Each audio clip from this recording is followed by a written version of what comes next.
நம்மளில் சில பேர் ரொம்ப தைரியமாக இருப்பாங்க. நாம் கூட சொல்கிறது உண்டு, அந்த ஆளுகிட்ட வர்றதுக்கு எமன் கூட பயப்படுவான் அப்படின்னு சொல்கிறது உண்டு. தைரியசாலிகளை நெருங்கிறதுக்கு எமன் பயப்படுவான் அப்படின்னு சொல்கிறது உண்மை தான். அது பொய் இல்லை.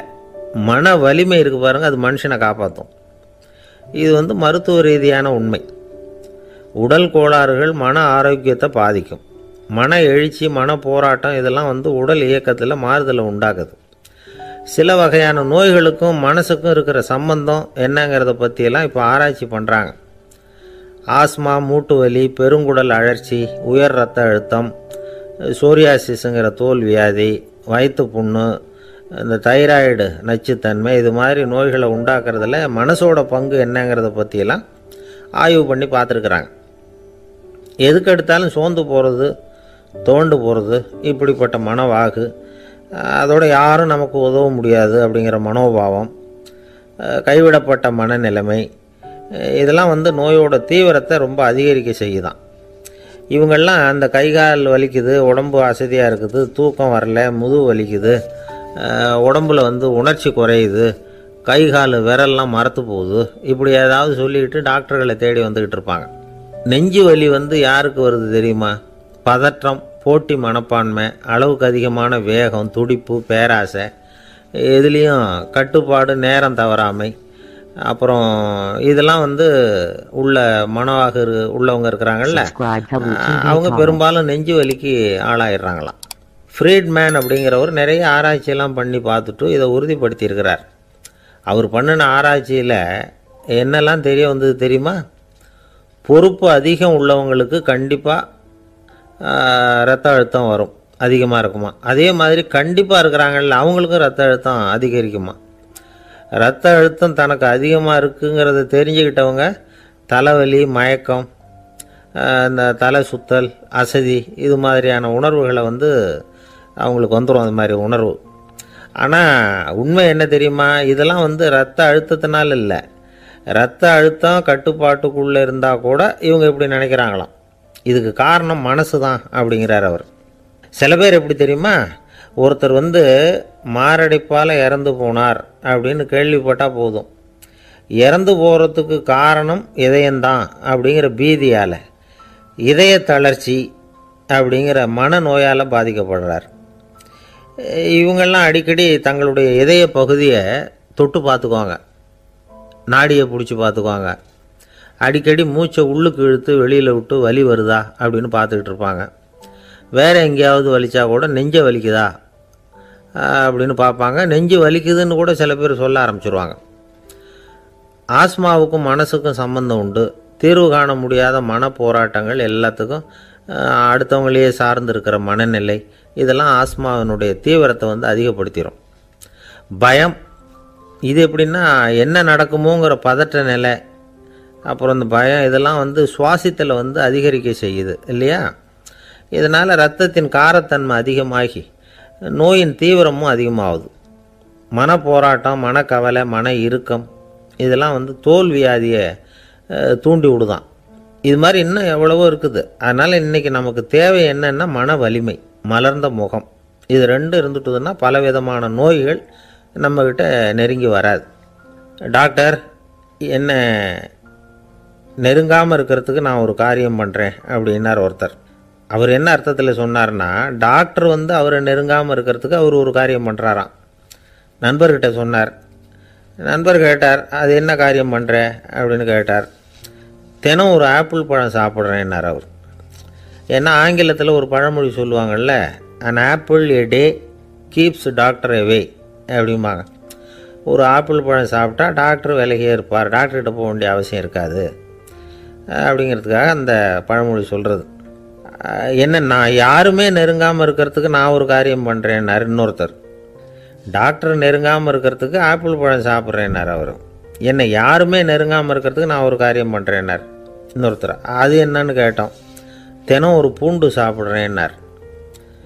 ஏ கார்லிக் எ டே கீப்ஸ் எவ்ரிபடி அவே அப்படின்னு அதுக்கு ஒரு புது விளக்கமும் கொடுத்தார். இணைபிரியாத 2 நண்பர்கள் இருந்தாங்களாம். 2 பேரும் விடாமல் சிகரெட்டு குடிக்கிறவங்க. அதில் ஒருத்தன் செத்து போட்டான். இன்னொருத்தன் அதுக்கப்புறம் ரெண்டு சிகரெட்டாக குடிக்க ஆரம்பித்தானா. ஏன் இப்படி பண்ணுறேன்னு கேட்டிருக்காங்க.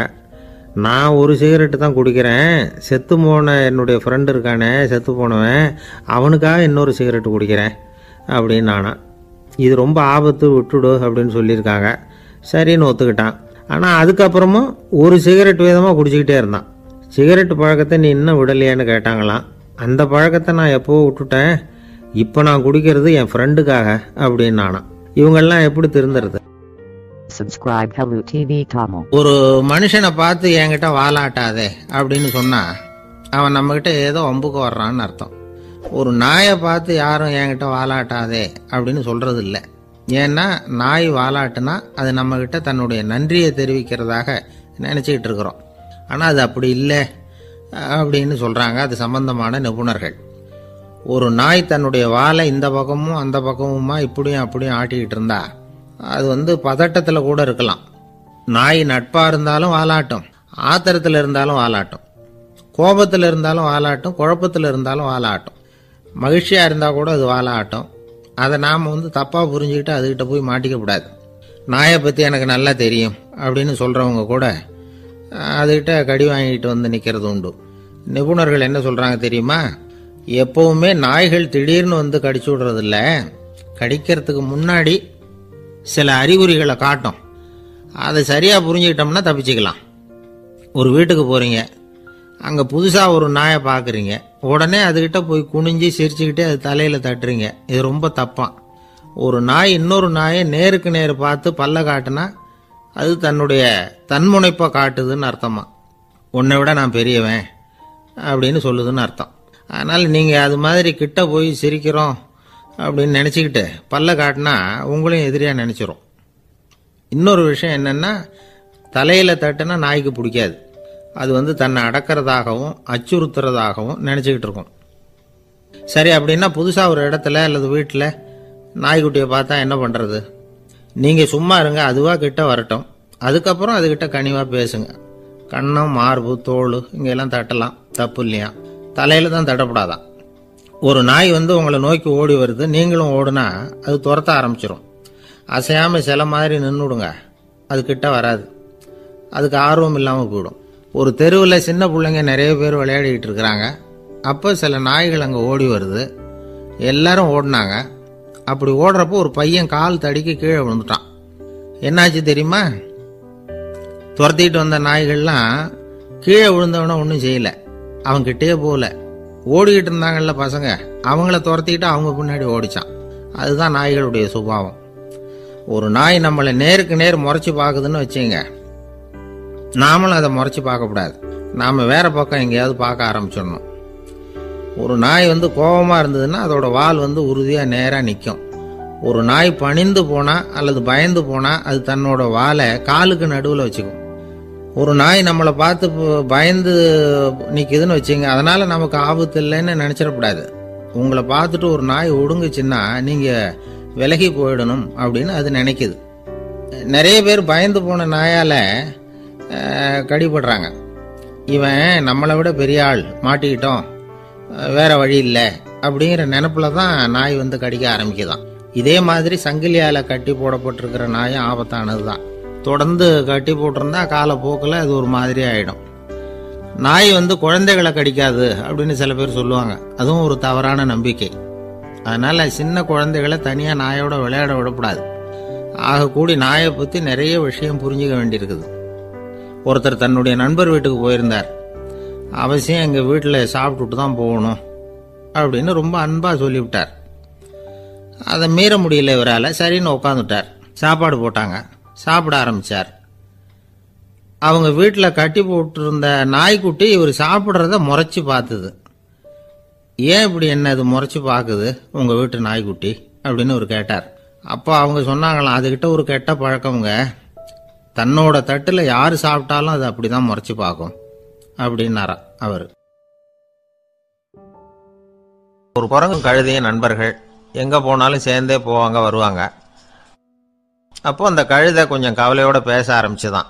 அதோ பாரு, அங்கே ஒரு புதர் தெரியுது இல்லையா, இந்த புதருக்குள்ளே ஒரு சிங்கம் இருக்குது.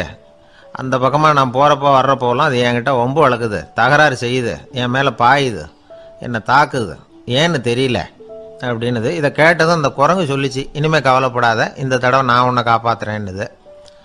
அதுக்கப்புறம் ஒரு நாள் அந்த குரங்கும் கழுதியும் அந்த புதர் பக்கமாக போய்கிட்டு இருந்தாங்க. எதிர்பார்த்தது மாதிரியே நடந்தது. இந்த சிங்கம் எதிரில் வந்தது, கழுதியை பார்த்தது, உடனே அது மேலே பாய ஆரம்பிச்சுட்டுது. அவ்வளவுதான். உடனே இந்த குரங்கு என்ன பண்ணிச்சு தெரியுமா? கிடுகிடுன்னு ஒரு மரத்து மேலே ஏறி உட்காந்துக்கிட்டது. அங்கே உட்காந்துக்கிட்டு கீழே அந்த கழுதியும் சிங்கமும் போடுற சண்டையை வேடிக்கை பார்க்க ஆரம்பிச்சுட்டுது. கொஞ்ச நேரம் கழித்து அடிபட்ட காயத்தோடு அந்த கழுதை மெதுவாக நடந்து வந்தது. குரங்கும் மெல்ல மரத்தை விட்டு கீழே இறங்கிச்சு. இப்போ கழுதை கேட்டுது, என்னை காப்பாத்துறேன்னு சொல்லிவிட்டு காலவாரி விட்டுட்டியே, நீ பாட்டுக்கு மரத்து மேலே ஏறி உட்காந்துக்கிட்டே, அது நியாயமானது. குரங்கு பரிதாபமாக அதை பார்த்துது. நான் மரத்து மேலே இருந்து நீங்கள் 2 பேரும் சண்டை போட்டதை பார்த்துக்கிட்டு தான் இருந்தேன். உன்னோட சத்தம் தான் அதிகமாக இருந்தது, அது நீ சிரிக்கிற மாதிரி எனக்கு கேட்டுது. அதனால் நீ தான் ஜெயிச்சுக்கிட்டு இருக்க போல இருக்கு அப்படின்னு நினச்சிவிட்டேன்னு. இன்றைக்கி பல பேர் இப்படி தான் இருக்கிறாங்களாம். யார் ஜெயிக்கிறாங்க யார் தோக்குறாங்கங்கிறத முகத்தை பார்த்து கூட கண்டுபிடிக்க முடியறதில்ல. பேசுகிற பேச்சை வச்சு கூட கண்டுபிடிக்க முடியறதில்ல. தோற்கிறவங்க கூட சிரிக்கிற மாதிரி முகத்தை வச்சுக்கிறான். இன்றைய மனிதர்கள்கிட்ட ஏகப்பட்ட முரண்பாடுகள். பொய் முகங்களோட உலவுகிறவர்கள் தான் அதிகம். உண்மை முகம் எங்கே இருக்குது அப்படிங்கிறத புரிஞ்சுக்கிட்டு நண்பர்களை தேர்ந்தெடுக்கணும் அப்படிங்கிறது ஒரு முக்கியமான கருத்து. கடவுள் இந்த உலகத்தை படைச்சுட்டு அதுக்கப்புறமும் கொஞ்ச நாள் இங்கேயே தங்கியிருந்தாராம். அப்போ தான் அவருக்கு ஒரு உண்மை புரிஞ்சுதான், இந்த உலகத்தில் தங்கி இருக்கிறது எவ்வளவு இடைஞ்சல்னு. தினமும் மனிதர்கள் தேடி வந்து ஏதாவது புகார் சொல்லிகிட்டே இருந்தாங்களாம். எனக்கு அது வேணும் இது வேணும்னு கேட்டுக்கிட்டே இருந்தாங்களாம். சில பேர் வந்தாங்க, நாங்கள் வந்து விவசாயம் பண்ணுறோம், தண்ணி இல்லாமல் பயிர் காயுது, எங்களுக்கு மழை வேணும் அப்படின்னாங்க. அவங்க போனதும் அதுக்கப்புறம் சில பேர் வந்தாங்க, நாங்கள் வந்து மண்பானை செய்கிறவங்க, நிறைய பானை செஞ்சு வச்சுருக்குறோம், மழை பெஞ்சால் எல்லாம் கரைஞ்சி வீணாக போயிடும், அதனால் இன்றைக்கி மழை பெய்யக்கூடாதுன்னாங்க. கடவுள் பார்த்தார், அவருக்கு என்ன பண்ணுறதுன்னே தெரியல, ஏகப்பட்ட குழப்பம், தலையை பிச்சுக்கலாம் போல் இருந்தது. கிட்டத்தட்ட பைத்தியம் பிடிக்கிற அளவுக்கு ஆயிட்டுது. எல்லாருடைய ஆசைகளையும் அவரால் நிறைவேற்ற முடியல. ஏன்னா ஒன்றுக்கு ஒன்று முரண்பாடாக இருந்தது. ஒரு நாள் தன்னுடைய அமைச்சரவையை கூட்டி ஆலோசனை கேட்டார். என்ன செய்யலான்னு சொல்லுங்கன்னார். இது என்ன பிரமாதம், பேசாமல் இமயமலை அடிவாரத்தில் போய் உட்காந்துங்க, யாரும் தொந்தரவு பண்ண மாட்டாங்கன்னாங்க. அங்கேயும் மனிதர்கள் வர ஆரம்பிச்சுருவாங்களேன்னார் கடவுள். சரி அப்படின்னா சந்திரனில் போயிருந்துக்கலாமேன்னாங்க. அங்கேயும் மனுஷன் குடி வர போகிறான் அப்படின்னார் கடவுள். வெகு தூரத்துக்கு அப்பால் உள்ள நட்சத்திர மண்டலத்துக்கு போயிடலான்னாங்க. இதெல்லாம் நிரந்தர தீர்வாகாது, நிரந்தரமாக இந்த மனிதனுடைய தொல்லையிலேருந்து நான் விடுபடணும், அதுக்கு ஏதாவது வழி சொல்லுங்கன்னார் கடவுள். ஒரு வயசான ஆள் வந்தார். கடவுளுக்கு காதோட காதாக ஒரு வழியை சொன்னார். கடவுளுக்கு முகம் மலர்ந்தது. அதுதான் சரி, அப்படியே செஞ்சுடலான்னார். அந்த ஆள் சொன்ன ரகசியம் என்ன தெரியுமா? மனிதனால் அடைய முடியாத ஒரு இடம் இருக்குது, அது வேற எங்கேயும் இல்லை, அவனுக்கு உள்ளே இருக்குது, அங்கே போய் மறைஞ்சிங்க, அதுக்கப்புறம் மனிதர்களால் உங்களுக்கு தொந்தரவு இருக்காதுன்னார்.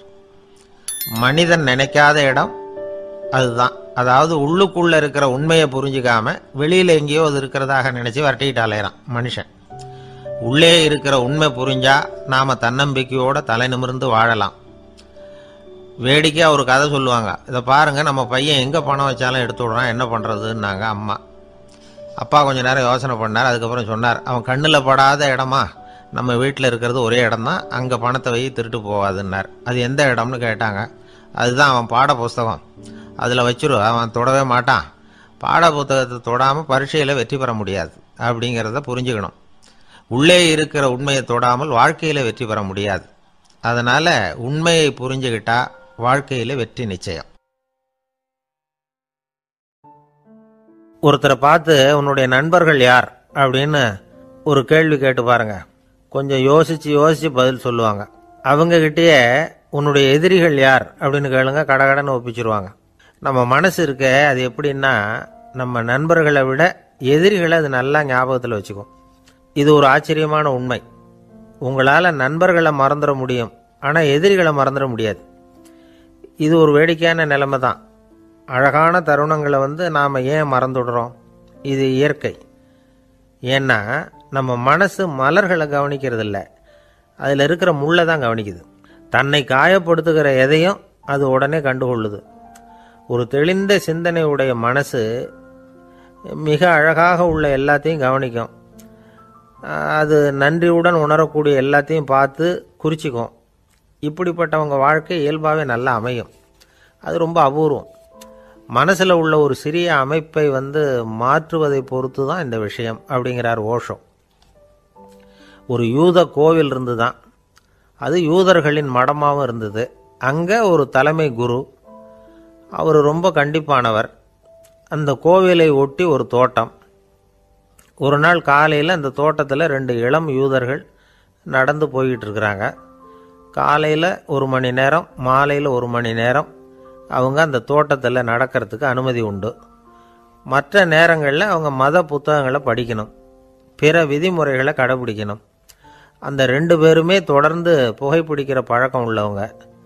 ஆனால் கோவில் மடத்தில் இருக்கிறப்போ அவங்க புகைப்பிடிக்க முடியாது, அது கடுமையான குற்றம்.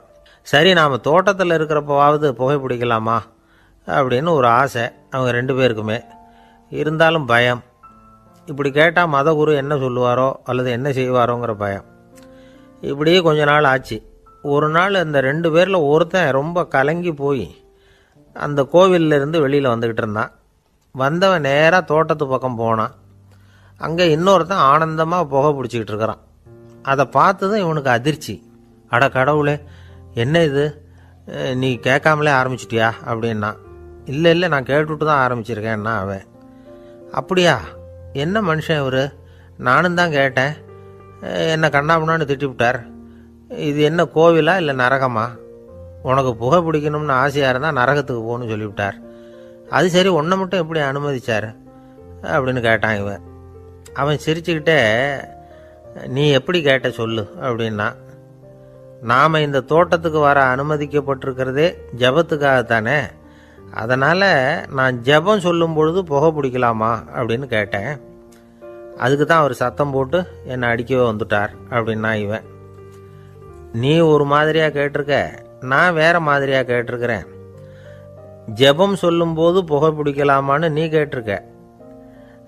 ஐயா, புகை பிடிக்கும் பொழுது ஜெபிக்கலாமா அப்படின்னு நான் கேட்டேன். அதில் தப்பு ஒன்றும் இல்லை அப்படின்னு பதில் சொல்லிட்டார் அப்படின்னா. ஒரு சிறிய மாற்றம்தான் அது மிகப்பெரிய மாறுதலை ஏற்படுத்தி விட்டது. மனசு நல்ல விதமாக சிந்திக்க ஆரம்பிச்சதுன்னா மகிழ்ச்சிக்கு பஞ்சம் இல்லை. ஒரு கஞ்சன் ஆற்றுல விழுந்துட்டான். வெள்ளத்தில் தத்தளிச்சுக்கிட்டு இருக்கிறான். கரையில் நின்ன ஒருத்தர், உன் கையை கொண்டா இப்படி பிடிச்சி இழுத்து கரையில் சேர்த்து விடுறேன்னார். எதையும் கொடுத்து பழக்கம் இல்லாத அவன் கையையும் கொடுக்க மாட்டேன்னுட்டான். இவர் பார்த்தார். உன் கையை கொடுன்னு சொல்கிறதுக்கு பதிலாக நான் என் கையை கொடுக்குறேன் பிடிச்சிக்கோ அப்படின்னார். அவன் கப்புன்னு பிடிச்சிக்கிட்டான், இழுத்து கரையில் போட்டார்.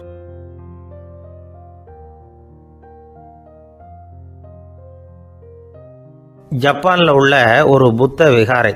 அங்கே ஒரு வயசான பௌத்த குரு தங்கியிருக்கிறார். ஒரு நாள் ராத்திரி கடுமையான குளிர், அவரால் தாங்க முடியல. பார்த்தார், மரத்தில் செஞ்ச புத்த சிற்பங்கள் அங்கே நிறைய இருந்தது. அதில் ஒன்றை எடுத்து அதுக்கு தீ மூட்டி அந்த நெருப்பில் குளிர் காஞ்சிக்கிட்டு இருக்கிறார். மர சிற்பம் தீ வச்சதும் படபடன்னு வெடிக்க ஆரம்பிச்சுட்டுது. அந்த சத்தத்தை கேட்டதும் அந்த புத்த விகாரையின் குருக்கள் வெளியில் ஓடி வந்தார். இவர் ஆனந்தமாக குளிர் காஞ்சிக்கிட்டு இருக்கிறார். அவரால் பொறுத்துக்க முடியல. தெருவில் தெரிஞ்சுக்கிட்டு இருந்த அந்த பெரியவரை இங்கே தங்க அனுமதிச்சதே அவர் தான். இவர் இப்படி பண்ணுறாருன்னு நினச்சிக்கிட்டே அவரை கோபமாக பார்த்தார். ஏன் இப்படி கோபமாக பார்க்குறீங்க, இப்படி வந்து உட்காருங்க அப்படிங்கிறாரு இவர். அவருக்கு இன்னமும் கோபம் வந்துட்டுது. எங்கள் கடவுளை வந்து எரிச்சுட்டீங்களே அப்படின்னு சத்தம் போட்டாராம். அப்படியா அப்படின்னு கேட்டுக்கிட்டே அந்த சாம்பலை கிளறினார் இவர். என்ன செய்கிறீங்கன்னு கேட்டிருக்காரு அவர். நான் எலும்புகளை தேடுறேன்னாராம். நீங்கள் ஒரு பைத்தியம், இது ஒரு மர சிற்பம், இதில் எலும்புகள் கிடையாது அப்படின்னாராம். அவருக்கு கோபம் வந்துட்டுது. உடனே வெளியில் போங்கன்னு கத்தியிருக்கார். வெளியில் தள்ளி கதவையும் சாத்தி விட்டாராம். மறுநாள் காலையில் கதவை திறந்து பார்த்தா அந்த வயசான பெரியவர் ஒரு மைல்கல் மேலே சில காட்டு பூக்களை வச்சு புத்தம் சரணம் கச்சாமின்னு சொல்லிக்கிட்டே இருக்கிறார். இவருக்கு சந்தேகமாக போட்டுது. கிட்ட போனார். என்ன செஞ்சுக்கிட்டு இருக்கீங்கன்னு கேட்டார். இது என்னுடைய காலை நேர பிரார்த்தனைனாராம். நிஜமாவே நீங்கள் ஒரு பைத்தியமாக தான் இருக்கணும், ஏன்னா அது ஒரு மைல்கல் அப்படின்னாராம். இப்போ அந்த பெரியவர் சொன்னாராம், நீங்கள் ஒரு மரத்தை புத்தராக நினைக்கும் பொழுது நான் ஏன் ஒரு மைல்கல்ல புத்தராக நினைக்கக்கூடாது? நான் வந்து புத்தரை எரிக்கலாம், ஏன்னா அவரை நான் நேசிக்கிறேன். அந்த சிற்பம் வந்து மரத்தால் ஆனதுங்கிறது எனக்கு தெரியும். நான் ஒரு மைல்கல்லை தொழலாம், ஏன்னா அது எனது பூக்களை தாங்குது.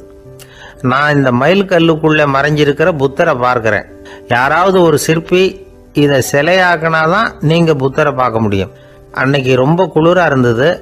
நான் எனக்குள்ளே இருக்கிற புத்தரையும் பாதுகாக்கணும். உள்ளே இருக்கிற புத்தரை காப்பாற்றுறதுக்காக வெளியில் உள்ள புத்தரை எரிக்கலாம், அதில் ஒன்றும் தப்பு இல்லை. அது அவருடைய போதனையிலேயே இருக்கு. உனக்குள் ஜோதியாக இரு அப்படிங்கிறது அவருடைய போதனை. என்னுடைய புத்தர் வந்து குளிர்ல நடுங்கிட்டு இருந்தார். அந்த மர சிற்பங்கள் வெயில் மழையில உணர்ச்சி இல்லாம இருந்தது, அதனால அப்படி பண்ணினேன். ஆனா நீங்க என்ன பண்ணீங்க? நான் ஒரு மர புத்தரை எரிச்சதுக்காக உயிருள்ள புத்தரை வெளியில தள்ளி கதவை சாத்தினீங்க அப்படின்னாராம் அந்த பெரியவர். உண்மையான பக்திங்கிறது இதுதான். அதாவது உனக்குள் ஜோதியாக இரு அப்படின்னு புத்தர் சொன்னார் இல்லையா, அது மாதிரி தனக்குள் ஜோதியாக இருக்கிற இந்த காலத்து ஆசாமிகள் நிறைய பேர் உண்டு. எப்பவும் போதையிலேயே இருக்கிறவங்க. ஒரு நாள் நடு ராத்திரி ஒரு மது கடையில் ஒரு ஆள் அங்குள்ள சிப்பந்திகள் கிட்ட கேட்டுக்கிட்டு இருக்கிறான். மறுபடியும் இந்த கடை எப்போ திறப்பாங்கன்னு கேட்டானா. நாளைக்கு காலையில் 8 மணிக்கு திறப்பாங்க அப்படின்னு நானா அங்கே இருந்த ஆள். அவன் திருப்பி திருப்பி அதையே கேட்டுக்கிட்டு இருக்கான்.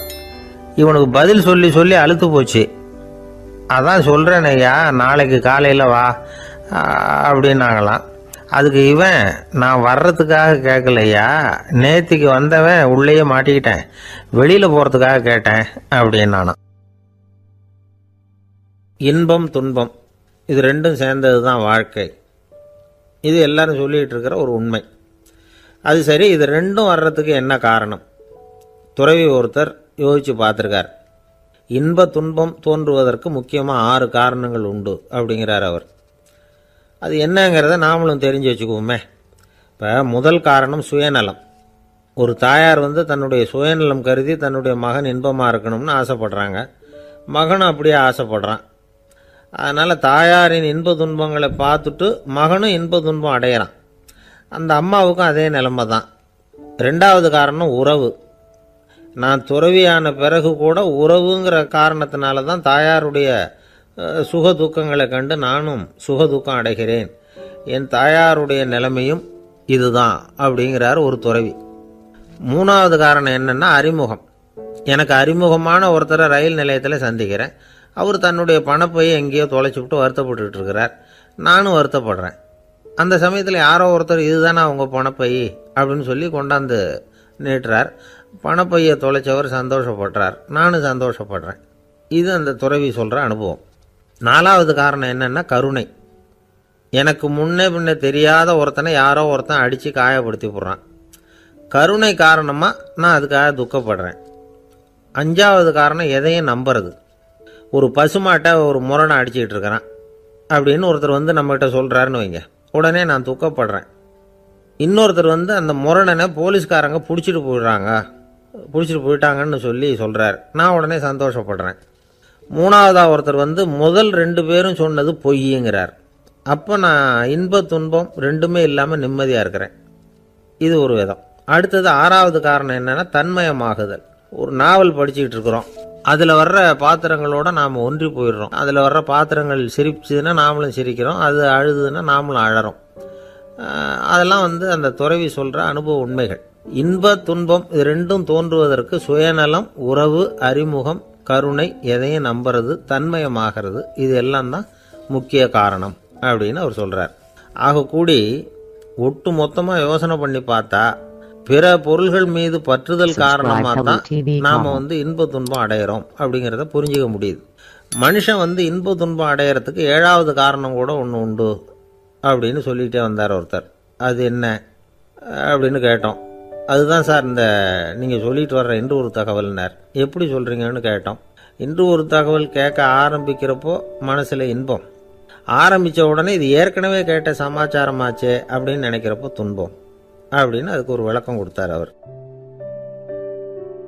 நம்பிக்கை இல்லைன்னா இந்த உலகத்தில் நாம் வந்து நடமாடவே முடியாது.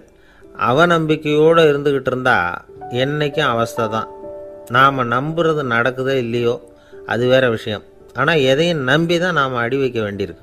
வேறு ஒன்றும் வேணாம், ஒரு லாட்ரி சீட்டு வாங்குகிறோம், அது எங்கே நமக்கு விழப்போகுது அப்படிங்கிற அவநம்பிக்கையோடவா வாங்குகிறோம்? பரிசு நமக்கு தான் அப்படிங்கிற நம்பிக்கை உள்ளூர இருக்கிறதுனால தான் அதை வாங்குகிறோம். இருந்தாலும் முடிவு வேறு மாதிரி ஆகிடுது. அதுக்காக மனசு சோர்ந்து போகிறதில்ல, அடுத்த மாதமும் சீட்டு வாங்குகிறோம். இந்த நம்பிக்கை தான் மனித வாழ்க்கைக்கு ஆதாரம். ஒரு கடையில் போய் டீ சாப்பிட்றீங்க, அந்த டீ நல்ல டீ தானா, அதில் விஷம் கலந்துருக்குமா அப்படிங்கிற சந்தேகம் வந்துட்டுதுன்னு வச்சுங்க. அதுக்கப்புறம் அதை எப்படி நீங்கள் சாப்பிட முடியும்? நம்பி தான் சாப்பிட்ணும். ரயில் ஒழுங்காக போய் சேருங்கிற நம்பிக்கை இருக்கிறதுனால தான் அதில் ஏறி உட்காடுறோம். லெட்டர் ஒழுங்காக போய் சேருங்கிற நம்பிக்கை இருக்கிறதுனால தான் பெட்டியில் போடுறோம். சரி, நம்ம கதையெல்லாம் நம்மளோட இருக்கட்டும். மனித நம்பிக்கை எந்த அளவுக்கு உறுதியாகவும் அறிவுபூர்வமாகவும் இருக்கணுங்கிறதுக்கு அலெக்சாண்டர் வாழ்க்கையில் நடந்த ஒரு சம்பவத்தை உதாரணமாக சொல்லலாம். இந்த உலகத்தையே ஜெயிக்கணும்னு புறப்பட்டார் அலெக்சாண்டர். ஒரு கட்டத்தில் அவர் சிட்னஸ் நதி கரைக்கு சேர்ந்தார். அந்த சமயத்தில் அவருக்கு கடுமையான நோய் வந்துட்டுது. அவர் கூடவே வந்திருந்த கிரேக்க வைத்தியர்கள் என்னென்னமோ முயற்சியெல்லாம் பண்ணி பார்த்தாங்க. இருந்தாலும் அலெக்சாண்டருக்கு வந்திருக்கிறது என்ன நோய்ங்கிறத அவங்களால கண்டுபிடிக்க முடியல. ஏன்னா அந்த பகுதியில் உள்ளவங்களுக்கு மட்டுமே அதிகமாக வரக்கூடிய ஒரு வினோதமான நோயாக இருந்தது அது. ஆனால் அவர் இருக்கிற இடம் எதிரியோட இடம், பாரசீக மன்னனோட ஆளுகைக்கு உட்பட்ட இடம். என்ன பண்ணுறது அப்படின்னு எல்லாரும் யோசனை பண்ணாங்க. பாரசீக மன்னனோட அரண்மனையில் இருக்கிற வைத்தியர் வந்தால் இந்த நோயை குணப்படுத்தி விடுவார் அப்படின்னு சொன்னாங்க. இருந்தாலும் எதிரியோட நாட்டில் இருக்கிற வைத்தியரை கூப்பிட்டு எப்படி நம்பி வைத்தியம் பார்க்க சொல்கிறது அப்படின்னு சொல்லி எல்லோரும் தயங்கினாங்க. ஆனால் அலெக்சாண்டர் தயங்கலை. பரவாயில்ல, அழைச்சிட்டு வாங்கன்னு விட்டார். உடனே அவரை போய் அழைச்சிட்டு வந்துட்டாங்க. அவர் வந்தார். அலெக்சாண்டர் உடம்பை பரிசோதனை பண்ணி பார்த்தார். சரி, இதை குணப்படுத்தி விடலாம், பயப்பட வேண்டியதில்லை. ஆனால் இதுக்கு ஒரு மூலிகை ரசம் தயார் பண்ணி கொடுக்கணும். நான் போய் அதை தயார் பண்ணிவிட்டு 2 நாளில் திரும்பி வந்துடுறேன் அப்படின்னு சொல்லிவிட்டு போனார் அந்த வைத்தியர். அதே மாதிரி 2 நாளில் திரும்பி வந்தார் மூலிகை ரசத்தோட. இதுக்கு இடையில் அலெக்சாண்டரோட தளபதிகளில் ஒருத்தர் ரகசியமாக ஒரு எச்சரிக்கை கடிதம் கொடுத்து அனுப்பியிருக்கிறான். அதை வாங்கி என்ன விஷயம்னு பார்த்தார். இப்போ உங்ககிட்ட வந்திருக்கிற எதிரி நாட்டு வைத்தியரை நம்பாதீங்கோ, அவன் கொண்டுகிட்டு வந்திருக்கிற மூலிகை ரசத்தில் விஷம் கலந்துருக்குது அப்படின்னு அதில் எழுதியிருக்கு. அதை பார்த்தார் அலெக்சாண்டர். இருந்தாலும் கொஞ்சம் கூட அலட்டிக்கலை. வைத்தியர் கொடுத்த மருந்தை வாங்கி கடகடன்னு குடிச்சுட்டு அதுக்கப்புறம் அந்த கடிதத்தில் இருந்த விஷயத்தை அந்த வைத்தியர்கிட்ட சொன்னார். வைத்தியர் தகைச்சு போயிட்டார். தன் மேலே அலெக்சாண்டர் வச்சிருக்கிற நம்பிக்கையை பார்த்து அவருக்கு ரொம்ப வியப்பு. வைத்தியர் உண்மையிலேயே நல்ல மருந்து தான் கொண்டுகிட்டு கொடுத்துருக்கிறார், அதில் விஷம்லாம் எதுவும் கலக்கலை. அதுக்கப்புறம் அலெக்சாண்டர் அந்த வைத்தியரை பார்த்து சொன்னாராம், நம்பிக்கைங்கிற அச்சாணியை ஆதாரமாக வச்சுக்கிட்டு தான் இந்த உலகம் சுற்றிக்கிட்டு இருக்குது. எனக்கு எதிரியாக இருந்தாலும் பாரசீக மன்னர் ரொம்ப பெரியவர். அப்பேற்பட்ட மன்னருடைய அரண்மனை வைத்தியர் தொழில் நேர்மை இல்லாதவராக இருக்க மாட்டார். அப்படி இருந்தால் அவரை அரண்மனை வைத்தியராக வச்சிருக்கவே மாட்டாங்க அப்படின்னு நம்பினேன். என்னுடைய நம்பிக்கை வீண் போகலை அப்படின்னாராம். இதுதான் மானுட நம்பிக்கைங்கிறது. இந்த காலத்துலேயும் இது மாதிரி இந்த மானுட நம்பிக்கையை ரொம்பவும் சாமர்த்தியமாக கையாளுகிற கெட்டிக்காரங்க சில பேர் இருக்கிறாங்க. இந்த காலத்து குரு, அவருக்கு ஒரு சிஷ்யன். குரு முன்னாடி அந்த சிஷ்யன் ரொம்ப பணிவாக நின்று, குருவே, உங்கள் கையால் விஷத்தை கொடுத்தாலும் அதை வாங்கி மடமடன்னு குடிச்சிருவேன் அப்படின்னா. உன்னுடைய குரு பக்தியை மெச்சினேன் அப்படின்னார் குரு. அதுக்கு அந்த சிஷ்யன், அப்படி இல்லை குருவே, உங்ககிட்ட சிஷ்யனாக இருக்கிறத விட உங்கள் கையால் விஷத்தை வாங்கி குடிச்சு விடுறது ரொம்ப நல்லது, அதனால தான் அப்படி சொன்னேன் அப்படின்னா. சில பேரை இப்படி சொல்கிறது உண்டு, அடுத்தவங்களை அனுசரித்து நடந்துக்க தெரியல, அவன் என்ன சார் மனுஷன் அப்படிம்பாங்க. சக மனிதர்களோட எப்படி பழகிறது அப்படின்னு தெரியாததுனாலேயே பல பேர் இன்னைக்கு சங்கடப்பட்டுக்கிட்டு இருக்கிறாங்க. வசதி வாய்ப்பெல்லாம் சரியாக இருக்கும், ஆனால் வாழ்க்கை சரியாக இருக்காது. இன்னொருத்தர்கிட்ட எப்படி பேசுறது பழகிறதுங்கிறது தெரியாததுனால தான் இந்த அவஸ்தை. சரி, இந்த அவஸ்தை இல்லாமல் வாழறது எப்படி? இதுக்கு அனுபவசாலிகள் சில வழிமுறைகளை சொல்கிறாங்க. அதெல்லாம் என்னென்னங்கிறத இப்போ தெரிஞ்சுக்குவோம். முதல்ல நம்ம நாக்கு நம்ம கண்ட்ரோலில் இருக்கணும். வார்த்தைகளை கொட்டிவிட்டு அதுக்கப்புறம் அள்ள முடியாமல் கிடந்து கஷ்டப்படக்கூடாது. எப்படி பேசுகிறோங்கிறதும் முக்கியம், பேசுகிறப்ப எப்படி முகத்தை வச்சிருக்கிறோங்கிறதும் முக்கியம். அன்பாக பேசினாலும் நல்லாயிருக்கும். அப்படி பேசுகிறப்ப ஆதரவாக அவர் தோள் மேலே ஒரு கையை போட்டுக்கிட்டு பேசினா இன்னமும் நல்லாயிருக்கும். 2வது விஷயம், இன்னொருத்தர்கிட்ட பேசுகிறப்ப வாக்குறுதிகளை அள்ளி வீசக்கூடாது. கொடுக்குற வாக்குறுதி குறைச்சலாக இருக்கணும். அப்படி கொடுத்த வாக்குறுதியை கண்டிப்பாக நிறைவேற்றணும். நாம் ஒருத்தரை பாராட்டுறோம் அல்லது அவரை பற்றி அபிப்பிராயம் சொல்கிறோம்னா அது ஆக்கப்பூர்வமாக இருக்கணும். நம்ம பாராட்டு அல்லது விமர்சனம் அடுத்தவருடைய முன்னேற்றத்துக்கு உதவுறது மாதிரி இருக்கணும். நாம் சொல்கிறத கேட்டுட்டு அவன் தலையில் கையை வச்சுட்டு உட்காந்துடக்கூடாது. எப்பவும் உற்சாகமாக இருக்கணும், முகம் மலர்ச்சியாக இருக்கணும். மனுஷன் இருந்தால் வருத்தம், கவலை, ஏமாற்றம் எல்லாம் இருக்க தான் செய்யும். அதெல்லாம் மனசில் இருக்கட்டும். அந்த வருத்தமும் கவலையும் ஏமாற்றமும் சேர்ந்துக்கிட்டு நம்ம முகத்தில் இருக்கிற மலர்ச்சியை மூடி மறைக்கிறதுக்கு நாம் இடம் கொடுத்துடக்கூடாது. எந்த விஷயத்தை பற்றி யாருக்கிட்ட பேசினாலும் வெளிப்படையாக பேசணும். திறந்த மனசோட பேசணும். மூடி மறைச்சி முன்னு மூங்கிக்கிட்டு இருக்கக்கூடாது. இன்னொருத்தர்கிட்ட பேசுகிறப்போ விவாதம் பண்ணுங்க, அது தப்பு இல்லை. ஆனால் வாதாடிக்கிட்டு இருக்கக்கூடாது. அதாவது என்ன சொல்கிறாங்கன்னா, டிஸ்கஸ் பண்ணலாம், ஆர்கியூ பண்ணக்கூடாதான். நம்மக்கிட்ட இருக்கிற நல்ல குணங்களை நாம் எடுத்து சொல்லிகிட்டு இருக்கக்கூடாது. அந்த நல்ல குணங்களே நம்மளை பற்றி எடுத்து சொல்லணும். அது மாதிரி நடந்துக்கணும். அதே மாதிரி அடுத்தவங்க கிட்ட உள்ள கெட்ட குணங்களை பற்றி அவசியம் இல்லாமல் நாம் பேச வேண்டியதில்லை. உங்களை பற்றி யாராவது தப்பாக பேசுகிறாங்களா, அப்படி அவங்க பேசுகிறதுல உண்மை இல்லையா அப்படின்னா அதை நீங்கள் பொருட்படுத்த வேண்டியதில்லை, விட்டுடலாம். அது தானாக போயிடும். ஒரு 4-5 பேரோட பேசிக்கிட்டு இருந்தீங்கன்னா எல்லாருக்கும் முக்கியத்துவம் கொடுங்க. யாரையும் அலட்சியப்படுத்தாதீங்க. தமாஷா பேசலாம். ஆனால் அவங்க தமாஷ் அடுத்தவங்களை கேலி பண்ணுறதா இருக்கக்கூடாது. நமக்கு கிடைக்க வேண்டியது கிடைக்கலையே அப்படிங்கிற தவிப்பு நம்மக்கிட்ட இருக்கக்கூடாது. அது தேவையில்லை. உங்கள் செயல்பாடுகள் தெளிவாக இருக்கட்டும். பாராட்டு தானாக அவங்கள தேடிட்டு வரும். இன்னொரு மனுஷனுடைய மனசில் கௌரவமான ஒரு இடத்த பிடிக்கணும்னா நாம் இந்த குணத்தையெல்லாம் நம்மக்கிட்ட வளர்த்துக்கணும். இதெல்லாம் அனுபவசாலிகள் சொல்லியிருக்கிற குறிப்புகள். இந்த குறிப்புகளை சரியாக புரிஞ்சுக்கணும். அது முக்கியம். தப்பாக புரிஞ்சுக்கிட்டா என்ன ஆகும் தெரியுமா? இதை கேளுங்க. ஒருத்தர் வந்தார். சார், அடுத்தவங்க தோள் மேலே கையை போட்டுக்கிட்டு அன்பாக பேசணும்னு சொன்னீங்க. அப்படிதான் பேசினேன். அவரு முதுக கூட தட்டி கொடுத்தேன். என் வேலை போயிட்டுது சார், வீட்டுக்கு அனுப்பிச்சுட்டாங்க அப்படின்னார். யாருக்கிட்ட அப்படி பேசுனீங்கன்னு கேட்டோம். என் முதலாளி கிட்ட சார் அப்படிங்கிறார் ரொம்ப சோகமா. இந்த உலகத்துல உண்மையாவே வேதாந்தம் பேசுறவங்களும் உண்டு. உள்ளுக்குள்ள வேற மாதிரி இருந்துகிட்டு வெளியில வேதாந்தம் பேசுறவங்களும் உண்டு. ஒரு ஆள் இருந்தார். அவரு ஒரு கடை வச்சு வியாபாரம் பண்ணிக்கிட்டு இருந்தார். மகா கஞ்சன். யாருக்கும் எந்த உதவியும் செய்ய மாட்டார். எச்சில் கையென்ன ஈர கையை கூட உதற மாட்டார். அப்படிப்பட்ட மனுஷன். அந்த ஊருக்கு ஒரு முனிவர் வந்துகிட்டு இருந்தார். வருஷத்துக்கு ஒரு தடவை வருவார். ஒரு நாள் 2 நாள் இருப்பார், அப்புறம் போயிடுவார். அந்த முனிவர் வர்றப்போலாம் இந்த ஆள் எழுந்திரிச்சு ஓடி போய் அவரை வரவேற்பான். ரொம்ப பெரிய வேதாந்தி மாதிரி அவர்கிட்ட பேசிக்கிட்டு இருப்பான். காயமே இது பொய், வெறும் காற்றடைத்த பையும்மா, தர்மம் தலைகாக்கும்மா. பணம் என்ன சார் பணம், இன்னைக்கு ஒருத்தன் கையில இருக்கும், நாளைக்கு ஒருத்தன் கையில இருக்கும், எல்லாம் மாயம். எனக்கு தான் இன்னமும் இந்த சம்சார பந்தத்திலிருந்து விடுபடுறதுக்கு நேரம் வரலேம்மா. அந்த முனிவரும் இந்த ஆள் இப்படி சொல்றதை கேட்ட உடனே, ஏப்பா அப்படி சொல்ற, இப்ப கூட நீ சரின்னு சொல்லு, உனக்கு தீட்சை கொடுத்து இதுல இருந்து விடுபடுற ஞானத்தை போதிக்கிறேன் பார். உடனே அந்த ஆள் என்ன சொல்லுவான் தெரியுமா? ஐயோ சாமி, இப்போ அது எப்படிங்க முடியும்? பிள்ளைங்கள்லாம் சின்ன சிறுசுங்க, அதுகளுக்கெல்லாம் ஒரு கல்யாணம் காட்சின்னு செஞ்சு கடமையை முடிச்சுட்டா நீங்க சொல்றபடி செஞ்சு விடலாமா. சரி, இன்னும் முனிவர் போயிடுவார். அடுத்த வருஷம் வருவார். இவன் வழக்கம் போல வேதாந்தம் பேசுவான். சரி, தீட்சை கொடுக்குறேன் வா அம்பார். பேரம்பேத்தியை பார்க்கணும், கோர்ட்ல கேஸ் ஒன்று இருக்கு, அது முடியணும் அப்படின்னு தயங்க ஆரம்பிச்சிருவான். எல்லாம் சொல்லுவான், ஆனா குடிக்கிறதுக்கு தண்ணி கூட கொடுக்க மாட்டான். ரொம்ப வருஷம் கழிச்சு மறுபடியும் ஒரு நாள் அந்த ஊருக்கு முனிவர் வந்தார். இவன் கடைக்கு வந்தார். அப்புறம் அங்க கல்லாவில் நம்ம ஆள் இல்லை. அவன் புள்ள தான் உட்காந்துருக்கிறான். அப்பாவை போலவே புள்ளையும் எழுந்திரிச்சு ஓடியாந்து முனிவரை வரவேற்றான். அப்பா எங்கன்னு விசாரிச்சாரு முனிவர். ஐயோ, அதை ஏன் கேட்குறீங்க சாமி?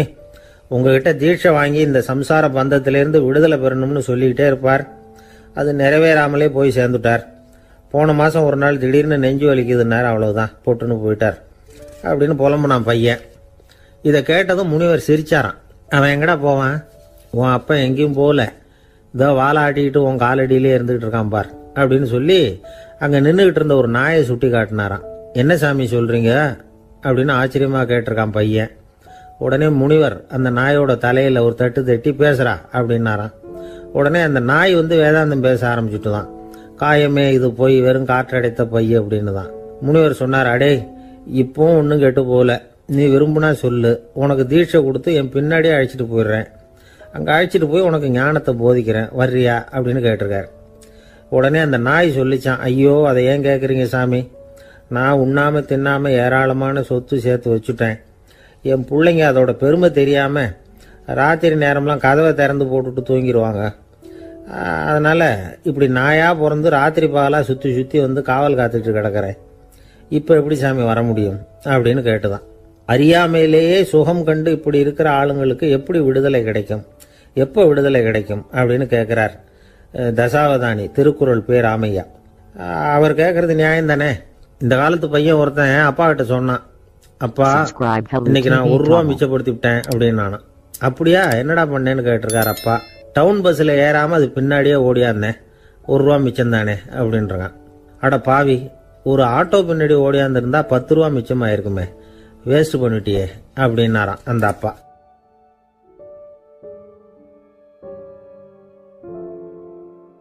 ஒரு தடவை நாரதர் ஒரு தெரு வழியாக போய்கிட்டு இருந்தார். வழியில் ஒருத்தர் வேத சாஸ்திரம்லாம் படிச்சுக்கிட்டு உட்காந்துருந்தார். அவர் நாரதரை பார்த்து எங்கே போயிட்டு இருக்கிறீங்கன்னு கேட்டார். கடவுளை பார்த்துட்டு வரலாம்னு போயிட்டுருக்கிறேன் அப்படின்னார் நாரதர். அப்படின்னா அவர்கிட்ட எனக்கு எப்போ முக்தி கிடைக்கும்னு கேட்டுட்டு வாங்களேன் அப்படின்னார் இவர். சரி கேட்டு வரேன் அப்படின்னு சொல்லிவிட்டு நாரதர் நடந்தார். கொஞ்சம் தூரத்தில் ஒரு மரத்தடியில் ஒரு தொழிலாளி செருப்பு தைச்சிக்கிட்டு உட்காந்துருந்தார். அந்த ஆளும் அதே மாதிரி கேட்டுக்கிட்டார். எனக்கு எப்போ முக்தி கிடைக்கும்னு கடவுள்கிட்ட கேட்டுக்கிட்டு வாங்களேன்னார். அவர்கிட்டையும் சரின்னு சொல்லிவிட்டு நாரதர் நேராக வைகுண்டத்துக்கு வந்து சேர்ந்தார். கடவுளை பார்த்தார். இவங்க 2 பேரும் சொல்லி அனுப்பின விஷயத்தை பற்றி கேட்டார். அதுக்கு கடவுள் சொன்னார், அந்த செருப்பு தைக்கிற தொழிலாளி உடல் நீத்ததும் உடனே என்னை வந்து அடைவான். ஆனால் அந்த சாஸ்திரம் படித்த ஆள் இப்போதைக்கு என்கிட்ட வந்து சேரமாட்டான். அவன் இன்னமும் பல பிறவிகள் எடுத்து அங்கேயே இருக்க வேண்டியிருக்குது. எப்போ இங்கே வந்து சேருவான்னு எனக்கே தெரியாது அப்படின்னார். நாரதருக்கு இதோட ரகசியம் என்னங்கிறது புரியல. எனக்கு ஒன்றும் புரியலையேன்னாரான் கடவுள்கிட்ட. சீக்கிரம் புரிஞ்சுக்குவேன், நீ திரும்பி போகிறப்போ நான் இங்கே வைகுண்டத்தில் என்ன செஞ்சுக்கிட்டு இருக்கேன்னு கேட்டால், ஒரு ஊசியின் துவாரத்தில் ஒரு யானையை கோத்துக்கிட்டு இருக்கிறேன்னு அவங்கக்கிட்ட சொல்லு அப்படின்னார் கடவுள் சிரிச்சுக்கிட்டே. நாரதர் பூமிக்கு திரும்பினார். கடவுளை பார்த்தீங்களா, எப்படி இருக்கார் அப்படின்னு விசாரித்தார். வேத சாஸ்திரம் படித்தவர். ஓ பகவானா, அவர் யானையை ஊசியின் காதில் நுழைச்சிக்கிட்டு இருக்கிறார் பார்த்தேன்னார் நாரதர். ஊசி காதில் யானையா, அது எப்படி முடியும்? நீங்கள் சொல்கிறத நான் நம்ப மாட்டேன்னு விட்டார் அவர். சரி, இந்த ஆளுக்கு இறைவன் பேரில் நம்பிக்கை இல்லை அப்படிங்கிறத நாரதர் புரிஞ்சுக்கிட்டார். அடுத்தபடியாக அந்த தொழிலாளி இருந்த இடத்துக்கு போனார். இறைவனை பார்த்தீங்களான்னு கேட்டார் அவர். பார்த்தேன், ஒரு ஊசி துவாரத்தில் யானையை கோத்துக்கிட்டு இருந்தார் அப்படின்னு சொல்லிவிட்டு நாரதர் அந்த ஆள் முகத்தை கவனித்தார். அந்த தொழிலாளி இதை கேட்டுட்டு கொஞ்சம் கூட ஆச்சரியப்படலை. அவரால் முடியாத காரியம் கூட உண்டானார். என்ன இப்படி சொல்கிற, ஊசியின் துவாரத்தில் யானையை கோக்க முடியும்னு நீ நம்புறியா அப்படின்னு கேட்டார் நாரதர். நிச்சயமாக நம்புகிறேன்னார் அவர். அது எப்படி அப்படின்னு கேட்டார் இவர். இதை பாருங்கள், நான் இந்த ஆலமரத்தடியில் தான் தினமும் உட்காந்துருக்கிறேன். தினமும் இந்த மரத்திலிருந்து எவ்வளவோ பழம் கீழே விழுது. இந்த பழத்தில் இருக்கிற ஒவ்வொரு விதையிலேயும் உள்ள ஒரு ஆலமரம் இருக்குது. ஒரு சின்ன விதைக்குள்ள ஒரு பெரிய ஆலமரம் இருக்க முடியுங்கிறப்ப ஊசி துவாரத்தில் கடவுள் யானையை நுழைய வச்சாருங்கிறத ஒத்துக்கிறதுல என்ன கஷ்டம் இருக்குது அப்படின்னு ரொம்ப சர்வசாதாரணமாக பதில் சொன்னாராம் அந்த தொழிலாளி. நாரதர் யோசனை பண்ணார். இந்த தொழிலாளி வேத சாஸ்திரங்களையெல்லாம் படிக்கலைன்னா கூட அறிவுபூர்வமாக சிந்திச்சு இறைவனை நம்புகிறான். அதனால தான் கடவுள் இந்த ஆளுக்கு சீக்கிரம் முக்தி கிடைக்கும்னு சொன்னார் அப்படிங்கிறத புரிஞ்சுக்கிட்டாராம். இந்த கதையில் வர்ற கடவுள், நாரதர், வைகுண்டம் இதெல்லாம் ஒரு பக்கம் இருக்கட்டும், ஒரு சின்ன விதைக்குள்ள ஒரு பெரிய ஆலமரம் தூங்கிக்கிட்டு இருக்கு அப்படிங்கிற உண்மை, அந்தரத்தில் 1000 கிரகங்கள் சுற்றிக்கிட்டு இருக்குங்கிற உண்மை, இதெல்லாம் நாம் பார்த்துக்கிட்டு தானே இருக்கிறோம். இந்த உண்மைகள் அதிசயமாக நமக்கு தெரியறதுனால அதை நம்பாமல் இருந்துட முடியாது. இயற்கையை பரிபூர்ணமாக நம்புங்கள், அந்த நம்பிக்கையே நம்ம வாழ்க்கைக்கு ஆதாரம் அப்படிங்கிறத விளக்கறதுக்காக தான் இந்த கதை. இந்த காலத்தில் நம்ம பிள்ளைங்களுக்கெல்லாம் இது மாதிரி நம்பிக்கை அதிகமாகவே இருக்குது. ஒரு நாள் ஒரு சின்ன பையன்கிட்ட கேட்டேன், ஏன்பா கடவுள் ஒரு பானைக்குள்ளே ஒரு யானையை நுழைய வச்சுட்டாருன்னு சொன்னால் அதை நீ நம்புவியா அப்படின்னு கேட்டோம். நம்புவேன் சார், அது ஒன்றும் பெரிய அதிசயம் இல்லைன்னா. எப்படிறான்னு கேட்டோம். எப்படின்னா அந்த பானை அந்த யானையை விட பெருசாக இருந்திருக்கும், அவ்வளவுதான் அப்படின்னு சொல்கிறான்.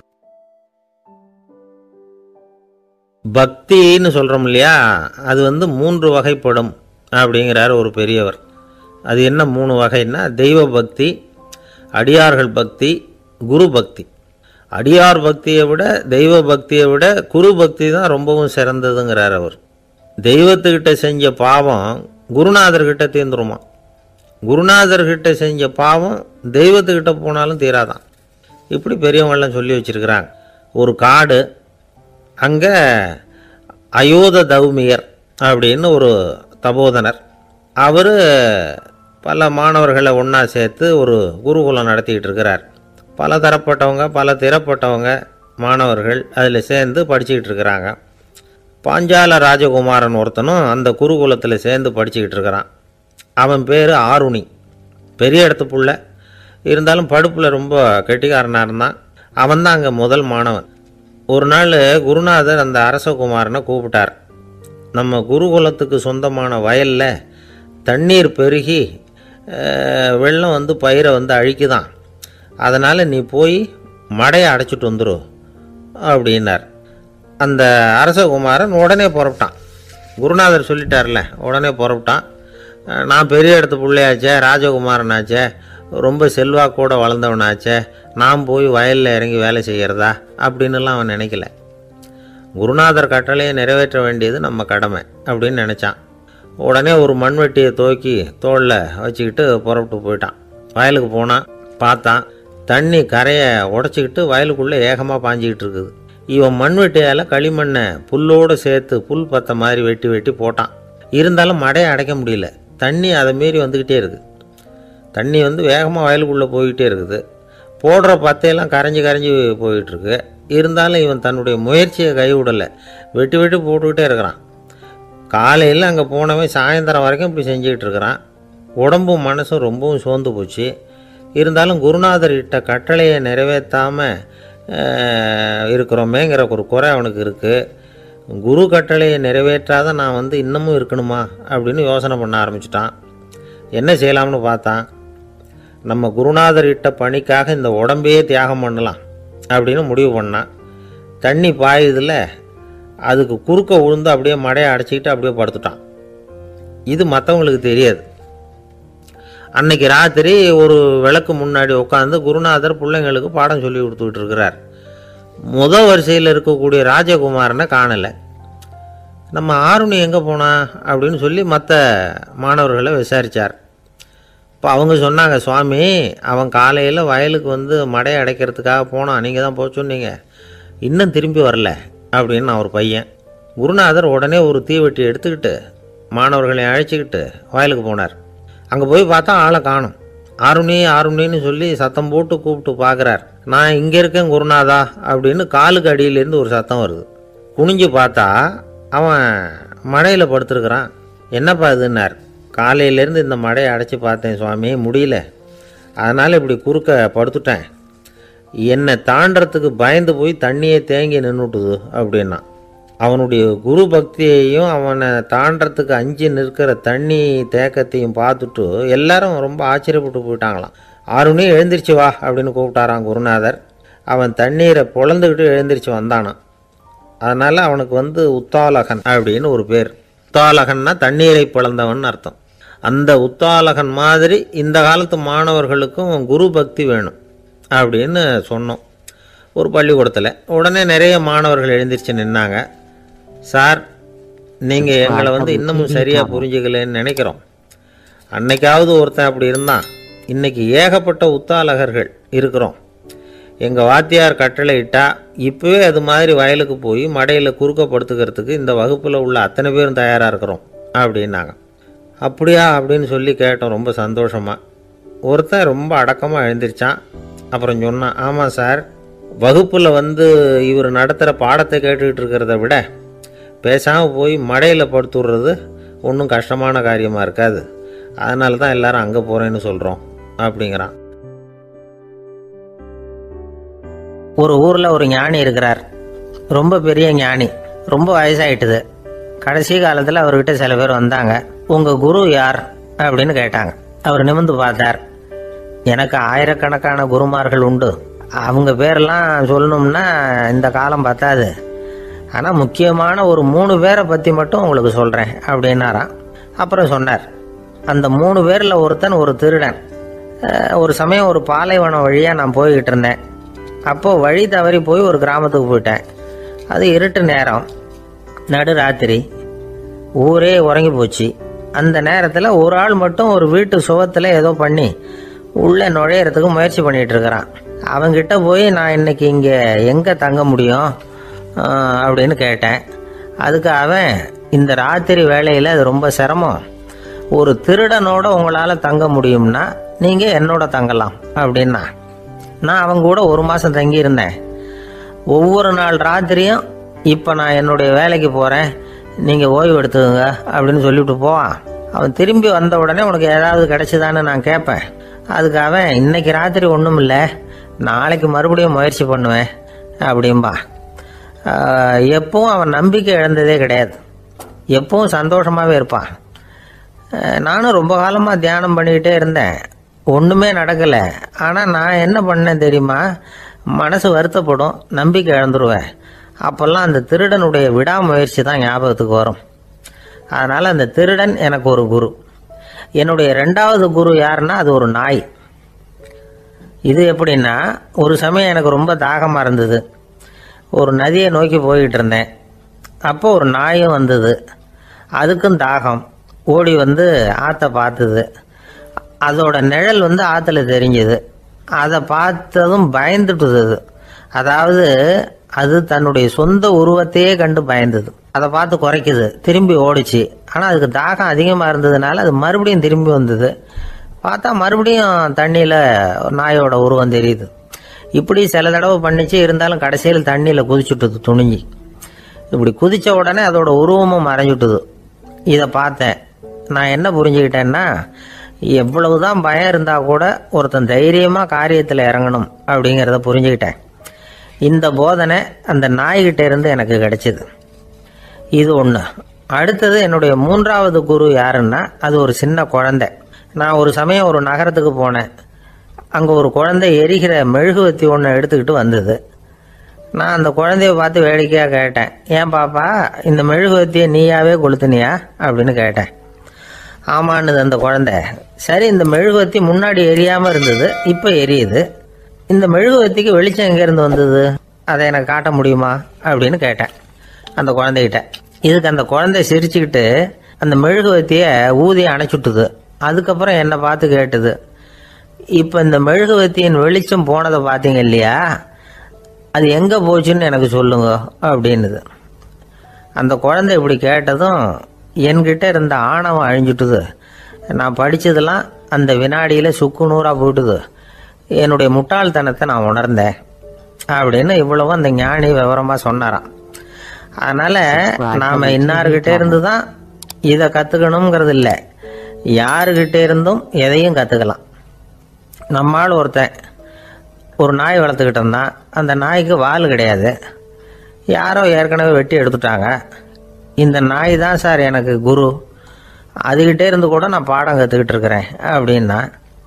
அப்படி என்ன கற்றுக்கிட்டேன் இந்த வால் இல்லாத நாய்கிட்டே இருந்து அப்படின்னு கேட்டோம். நாம் யாருக்கிட்டையும் வாலாட்டக்கூடாது அப்படிங்கிற பாடத்தை அதுகிட்டே இருந்து தான் நான் கற்றுக்கிட்டேன் அப்படின்னா. ஒரு ஊரில் ஒரு துறவி இருந்தார், புத்த சமய துறவி. அந்த ஊர் மன்னன் அவரை பற்றி கேள்விப்பட்டிருக்கான். ஒரு நாள் புறப்பட்டு போனான். துறவியின் பாதங்களை தொட்டு வணங்கினான். அதுக்கப்புறம் சொன்னான், ஐயா, நான் உங்களை அரண்மனைக்கு அழைச்சிட்டு போகிறதுக்காக வந்திருக்கிறேன். இனிமே நீங்கள் இங்கே எதுக்கு இருக்கணும் அப்படின்னானா. அவன் மனசுக்குள்ளே என்ன நினைப்புன்னா, இவர் எங்கே வர போகிறாரு, நான் ரொம்ப எளிமையானவன், எனக்கு எதுக்கு அரண்மனை வாசம்னு சொல்லி விடுவார் அப்படின்னு நினச்சிருக்கான். ஆனால் அந்த துறவி என்ன பண்ணார் தெரியுமா? அப்படியா, சரி போகலாம், வா, போய் உன் ரதத்தை கொண்டுட்டு வா, அரண்மனைக்கு போகும்பொழுது அதுக்கு தகுந்த மாதிரி ஆடம்பரமாக போகணும் அப்படின்னு விட்டாரான். துறவி இப்படி சொன்னதும் அந்த மன்னனுக்கு மனசுக்குள்ளே சந்தேகம் வந்துட்டுது. இவர் உண்மையிலேயே துறவி தானா, ஏமாத்து பேர் வழி மாதிரி தெரியுதே அப்படின்னு நினச்சிருக்கான். இருந்தாலும் இனிமேல் என்ன பண்ணுறது, சொல்லியாச்சு. ரதத்தை கொண்டுகிட்டு வந்தான். துறவி ஏறி உட்காந்தார். பக்கத்தில் ராஜா. அவர் ரொம்ப உற்சாகமாக வரார். இவன் ரொம்ப சோர்ந்து போய் வரான். துறவி மரத்தடியிலேயே வாழ்ந்து பழக்கப்பட்டவர், அரண்மனையில் எளிமையாக ஒரு இடத்துல உட்காந்துக்குவார் அப்படின்னு நினச்சான். ஆனால் அப்படி இல்லை. அரண்மனைக்கு வந்த உடனே அந்த துறவி அதை கொண்டுட்டு வா, இதை கொண்டுட்டு வான்னு சொல்லி உத்தரவு போட ஆரம்பிச்சுட்டார். அரண்மனையில் இருந்தால் அரசனை மாதிரி இருக்கணும் அப்படிங்கிறார். ராத்திரி பூரா சௌரியமாக தூங்கினார். பகலில் அரண்மனை தோட்டத்தில் உலாவ வேண்டியது, நீச்சல் குளத்தில் குளிக்க வேண்டியது, இப்படியே பொழுது போக்கிட்டு இருக்கிறார். அந்த அரண்மனையில் துறவி மகிழ்ச்சியாக இருக்கிறார். மன்னனால் அப்படி இருக்க முடியல. அவருக்கு எந்த கவலையும் இல்லை, இவனுக்கு அரசாங்க கவலைகள். துறவி அப்படி இருக்கிறத இவனால் தாங்கிக்க முடியல. ஒரு நாள் அவர்கிட்டே போய், நான் உங்ககிட்ட கொஞ்சம் பேசணும் நானா. துறவி பார்த்தார். நான் இந்த அரண்மனைக்கு வரும்பொழுதே நீ என்னமோ என்கிட்ட கேட்கணும்னு நினைச்ச, ஏன் காலதாமதம், நீ அனாவசியமாக உன்னையே தொந்தரவு பண்ணிட்டு இருக்கிற, நீ கவலையாக இருக்கேங்கிறது எனக்கு புரியுது. நான் மரத்தடியில் இருந்தப்போ கூட என்னை அடிக்கடி சந்திச்சுக்கிட்டு இருப்பேன், ஏதாவது விளக்கம் கேட்கறது உண்டு. இங்கே வந்த பிறகு என்னை சந்திக்கிறது கூட அபூர்வமாக போயிட்டுது. நீ இப்போ என்ன கேட்க போறேங்கிறது எனக்கு தெரியும், இருந்தாலும் கேள் அப்படின்னாராம். வேற ஒன்றும் இல்லைங்க. இப்போ உங்களுக்கும் எனக்கு என்ன வித்தியாசம்? 2 பேரும் அரண்மனையில் தான் இருக்கிறோம். நீங்கள் மகிழ்ச்சியாக இருக்கிறீங்க, நான் அப்படி இருக்க முடியல. இவ்வளவுக்கும் நீங்கள் முன்னாடி இருந்தது மாதிரி இல்லை. தினமும் தங்க தேர் கேட்குறீங்க, உயர்தரமான ஆடைகள் அணிகிறீங்க, சுவையான சாப்பாடு. இப்படி இருக்கிறப்போ உங்களுக்கும் எனக்கு என்ன வித்தியாசம்? இதுதான் மன்னனுடைய கேள்வி. இதுக்கு பதில் சொல்கிறேன், என் கூட புறப்பட்டு வா, இந்த நகரத்துக்கு வெளியில் போவோம் அப்படின்னு சொல்லி அரசனை கூப்பிட்டுக்கிட்டு ஊர் எல்லைக்கு வந்து சேர்ந்தார் துறவி. அங்கே போய் சொன்னார், இதை பாருப்பா, இந்த இடத்த தான் தேடிட்டு இருந்தேன். இனிமே நான் வந்து திரும்பி வரப்போறதில்ல. நீ என்னோட வர்றியா திரும்பி போறியா அப்படின்னார். நான் எப்படிங்க உங்க கூட வர முடியும்? என்னுடைய நாடு, என்னுடைய சொத்துக்கள், மனைவி, மக்கள் எல்லாத்தையும் விட்டுட்டு எப்படிங்க வர்றதுன்னா. இப்போ அந்த துறவி சொன்னார், இப்போ வித்தியாசத்தை தெரிஞ்சுக்கிட்டியா? நான் அரண்மனையில் இருந்தேன், எல்லா வித பொருள்களும் உடையவனா இருந்தேன், ஆனால் எதையும் சொந்தம் கொண்டாடுறவனா இருக்கல. ஆனால் நீ அப்படி இல்லை, எல்லாத்தையும் சொந்தம் கொண்டாடிக்கிட்டு இருக்கிற. இதுதான் நமக்குள்ள வித்தியாசம் அப்படின்னு சொன்னார். அரண்மனை ஆடைகளை அப்படியே கலைஞ்சார், அரசங்கிட்ட கொடுத்தார். உன்னுடைய ஆடைகளை நீயே வச்சுக்கோன்னார். அவர் பாட்டுக்கு நடந்து போனார், திரும்பியே பார்க்கல. அரசனுக்கு அப்பதான் தன்னுடைய அறியாமை விளங்குச்சான். இதுல இருந்து நாம புரிஞ்சுக்க வேண்டியது என்னன்னா, இந்த உலகத்துல எத்தனையோ பொருள்கள், அதையெல்லாம் முறையா பயன்படுத்தினா மகிழ்ச்சி. அதை விட்டுட்டு அதுக்கெல்லாம் சொந்தம் கொண்டாட ஆரம்பிச்சா கவலை. நம்ம ஆட்கள் வந்து சொந்தம் கொண்டாடுற விதமே தனி. ஒரு ஆளு இன்னொருத்தங்கிட்ட ஒரு கொடை கடன் வாங்கியிருந்தான், திருப்பி கொடுக்கல. கொடையை கொடுத்தவன் கேட்டான், என்கிட்ட கடன் வாங்கினிய கொடை, அதை கொஞ்சம் திருப்பி தர்றியான்னா. அது உனக்கு இப்போ அவசரமா தேவைப்படுதா அப்படின்னு கேட்டான் இவன். எனக்கு தேவைப்படல, அந்த கொடையை நான் யாருக்கிட்ட வாங்கியிருந்தேனோ அவனுக்கு இப்போ அது அவசரமா தேவைப்படுது அப்படின்னானா அந்த ஆள். ஒரு கோவில்ல ஆன்மீக சொற்பொழிவு நடந்துகிட்டு இருக்குது. ஒரு பெரியவர் பேசிக்கிட்டு இருக்கார். கடவுளை பத்தியும் சொர்க்கத்தை பத்தியும் மனுஷனை பத்தியும் அவர் விவரமா பேசுறார். எல்லாரும் உட்காந்து கேட்கறாங்க. அந்த கூட்டத்துல ஒரு தத்துவ ஞானியும் உட்கார்ந்துருக்கிறார். அவரு அவருடைய நண்பர். பேசி முடிச்சதும் அந்த பெரியவர் மேடையை விட்டு இறங்கினார். நேரா அந்த தத்துவ ஞானிகிட்ட வந்தார். எப்படி இருந்தது என்னுடைய பேச்சு அப்படின்னு கேட்டார். நீங்க பேசினது ஒண்ணுக்கு ஒண்ணு முரண்பாடா தெரிஞ்சது அப்படின்னாராம் இவரு. நான் என்ன அப்படி தப்பா பேசிவிட்டேன் அப்படின்னாராம் அவரு. கடவுளை நம்புகிறவன் சொர்க்கத்துக்கு போவான்னு சொன்னீங்க, அப்புறம் நல்ல விதமா வாழறவன் சொர்க்கத்துக்கு போவான்னு சொன்னீங்க அப்படின்னாராம். இதுல என்ன முரண்பாடுன்னு கேட்டிருக்காரு அவர். இதுலதான் முரண்பாடு தெரியுது எனக்கு. அதாவது இங்க ஒருத்தன் எல்லா தப்பும் பண்ணிட்டு இருக்கிறான், அவன் வந்து கடவுளை நம்பினான்னா அவன் சொர்க்கத்துக்கு போவானா? இது என்னுடைய முதல் கேள்வி. இல்லைன்னா ஒருத்தன் வந்து எந்த தப்பும் பண்ணல, ரொம்ப ஒழுங்கா வாழ்ந்துகிட்டு இருக்கிறான், ஆனா அவன் கடவுளை நம்பல, அவன் என்ன நரகத்துக்கு தான் போவானா? கடவுள் நம்பிக்கை உள்ள ஒரு திருடன் என்ன ஆவான், எங்க போவான்? கடவுள் நம்பிக்கையே இல்லாத ஒரு நல்லவன் என்ன ஆவான், எங்க போவான்? ஒருத்தன் இங்க கடவுள் நம்பிக்கையோட வாழறது முக்கியமா அல்லது நல்லவனா வாழறது முக்கியமா? இதுதான் இவர் கேட்ட கேள்வி. இதை கேட்டதும் அந்த பெரியவர் வந்து குழம்பி போயிட்டார். அவர் சொன்னது நியாயம் தானே. கடவுளை நம்புறவன் தான் சொர்க்கத்துக்கு போவான்னா பேசாம கடவுளை நம்பிக்கிட்டு இந்த உலகத்துல எல்லா தப்பும் பண்ணிட்டு இருக்கலாமே. பேச்சாளர் குழப்பத்தோட வீட்டுக்கு போனார், படுத்து தூங்கினாரு. ஒரு கனவு வந்தது. கனவுல அவர் ஒரு ரயில்ல வேகமா போயிட்டு இருக்கிறார். எதிரில் உட்காந்துருக்கிறவரை பார்த்து நாம இப்ப எங்க போறோம்னு கேட்டார். சொர்க்கத்துக்கு போயிட்டு இருக்கிறோம் அப்படின்னாங்களாம். ரயில் போய் நின்னுது. இவர் இறங்கினார். இங்க கௌதம புத்தர் இருப்பார், சாக்ரட்டிஸ் இருப்பார், அவங்கள பார்க்கறதுக்கு ஒரு நல்ல வாய்ப்பு அப்படின்னு நினைச்சுக்கிட்டே அங்கேயும் இங்கேயும் பார்த்தார். அங்க யாருமே இல்லை, ஒரே பாலைவனம் மாதிரி இருக்குது. பச்சை இல்லை, பசுமை இல்லை, பூக்கள் இல்லை, மரம்லாம் மொட்டையா நிக்குது. எலும்பும் தோலுமா சில முனிவர்கள் அங்கேயும் இங்கேயுமா உட்காந்துருக்குறாங்க. இவர் அவங்க கிட்ட போய் இந்த புத்தர், சாக்ரட்டிஸ் இவங்கெல்லாம் எங்க இருக்கிறாங்கன்னு கேட்டாராம். அப்படி யாரும் இங்க இல்லையே, அவங்கெல்லாம் யாரு அப்படின்னு திருப்பி கேட்டிருக்கிறாங்க. இவருக்கு அதிர்ச்சியா போச்சு. அப்படின்னா அவங்க எங்க போயிருப்பாங்க? உடனே ரயில் நிலையத்துக்கு ஓடி வந்தார். அப்பதான் நரகத்துக்கு ஒரு ரயில் புறப்பட்டுக்கிட்டு இருந்தது அங்கிருந்து. அதுல ஏறி உட்கார்ந்தார். ரயில் வேகமா போச்சு. நரகம் நெருங்க நெருங்க காற்று குளிர்ச்சியா வீச ஆரம்பிச்சுதான். வெளியில பசுமையா இருந்துதான். அழகான மலர்கள், அழகான நீர்நிலைகள், நந்தவனங்கள், ரொம்ப அருமையா இருக்குது. ரொம்ப அங்க இருந்தவங்க எல்லாம் ரொம்ப மகிழ்ச்சியா உல்லாசமா வேற இருந்திருக்கிறாங்க. எங்க பார்த்தாலும் ஆடல் பாடல் உற்சாகம். இவர் ரயிலை விட்டு இறங்கினார். அவருக்கு சந்தேகம், இதுவா நரகம் அப்படின்னு விசாரிச்சிருக்கார். ஆமா இதுதான் நரகம் நாங்களாம். எனக்கு ஒரு சந்தேகம் இருக்காரு, என்னன்னு கேட்டிருக்காங்க. கௌதம புத்தரும் சாக்ரட்டிஸும் லாவோஸும் இவங்க மாதிரி இன்னும் பல பேரும் கடவுள் நம்பிக்கை இல்லாதவங்க அவங்கெல்லாம் இங்கே இருக்கிறாங்களா அப்படிங்கிறது தான் என்னுடைய சந்தேகம் அப்படின்னாராம். இப்போ அவங்க சொல்லியிருக்கிறாங்க, இப்போ நீங்கள் பார்க்குறீங்களே பசுமையும் பச்சை பயிர்களும் ஆடல் பாடல்களும் அழகிய மலர்களும் இது எல்லாமே கௌதம புத்தரும் சாக்ரட்டிஸும் அது மாதிரி மகான்களும் இங்கே வர ஆரம்பிச்ச பிறகுதான் உண்டாக ஆரம்பிச்சது. இந்த பிரதேசத்தை அவங்க அப்படியே மாத்திவிட்டாங்க. இப்போலாம் இங்க இருக்கிறவங்க யாரும் சொர்க்கத்துக்கு போறதுக்கே ஆசைப்படுறது இல்லை அப்படின்னாங்களாம். இந்த அதிர்ச்சியிலேயே அந்த பெரியவர் கனவு கலைஞ்சி முழிச்சுக்கிட்டார். இதுல இருக்கிற கருத்து என்னன்னா, நல்லவர்கள் எங்க இருக்கிறாங்களோ அந்த இடத்துக்கு பேர் தான் சொர்க்கம். சொர்க்கம் நரகம்ங்கிறதெல்லாம் ஆன்மீக பண்புகள், அவ்வளவுதான். ஒரு ஊர்ல 2 இணைபிரியாத நண்பர்கள். ஒருத்தன் கேட்டான், இப்ப கடவுள் நம்ம முன்னாடி உங்க 2 பேர்ல யாராவது ஒருத்தர் மட்டும் என்னோட சொர்க்கத்துக்கு வரலாம் அப்படின்னு கூப்பிட்டா நீ என்ன சொல்லுவேன்னு கேட்டானா. இவன் ரொம்ப பெருந்தன்மையா உன்னையே அழைச்சிட்டு போக சொல்லிடுவேன் அப்படின்னு இருக்கான். அப்படின்னா உனக்கு சொர்க்கம் வேணாமான்னு கேட்டிருக்கான் அவன். நீ என்னை விட்டுட்டு போனாவே அப்புறம் இந்த பூலோகமே எனக்கு சொர்க்கம் தாண்டா அப்படின்னு நானா இவன். ஒரே ஒரு ஊர்ல ஒரு பாதிரியார் இருந்தார். ரொம்ப நாள் சந்தோஷமா வாழ்ந்தார். ஒரு நாள் அவர் மடத்து சமையல் அறையில பாத்திரங்களை கழுவி துலக்கி சுத்தப்படுத்திக்கிட்டு இருந்தார். அந்த சமயத்துல ஒரு தேவ தூதன் அவர் முன்னாடி நின்னான். இவர் நிமிர்ந்து பார்த்தார். ஆண்டவர் என்னை உங்ககிட்ட அனுப்பியிருக்கிறார், பரலோகத்துல வாசம் செய்யறதுக்கு உங்களுக்கு நேரம் வந்துட்டுது அப்படின்னு அந்த ஆள். ஆண்டவருக்கு என்னோட ஞாபகம் வந்ததுக்கு நன்றி. ஆனாலும் இப்போ இங்க நீயே பாரு, எவ்வளவு பாண்டங்கள் பாக்கி இருக்கு, இவ்வளவையும் நான் சுத்தப்படுத்த வேண்டியிருக்கு. நான் நன்றி கெட்டவனா இருக்க விரும்பல.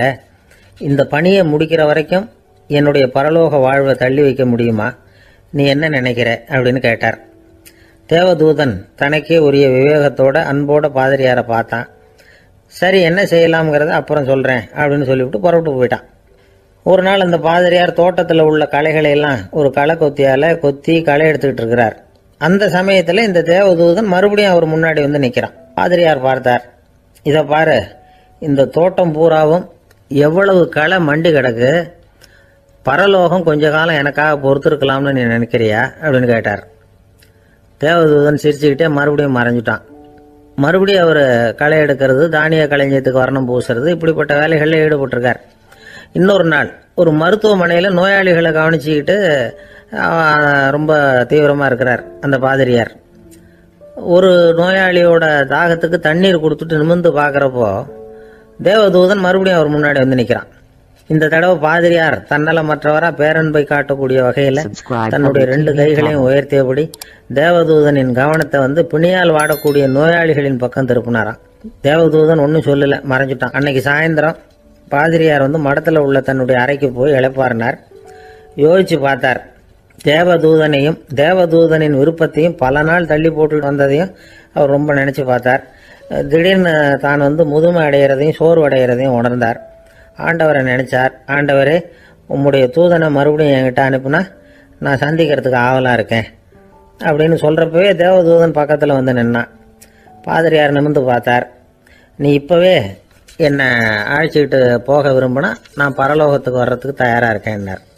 தேவதூதன் அந்த பாதிரியாரை அன்போடவும் விவேகத்தோடவும் பார்த்து, நீங்க என் கூட பரலோகத்துக்கு வர்ற தயாரா இருக்கிறதா சொல்றீங்க, ஆனா நீங்க இதுவரைக்கும் வேற எங்க இருந்ததா நினைக்கிறீங்க அப்படின்னா, அப்படின்னா இதுவரைக்கும் இருந்த இடம் தான் பரலோகம் அப்படிங்கிறத உணர்த்தி இருக்கிறான். பரலோகம்னா என்னன்னு புரிஞ்சுக்கிறதுக்கு இந்த சம்பவம் நமக்கு உதவியா இருக்குது.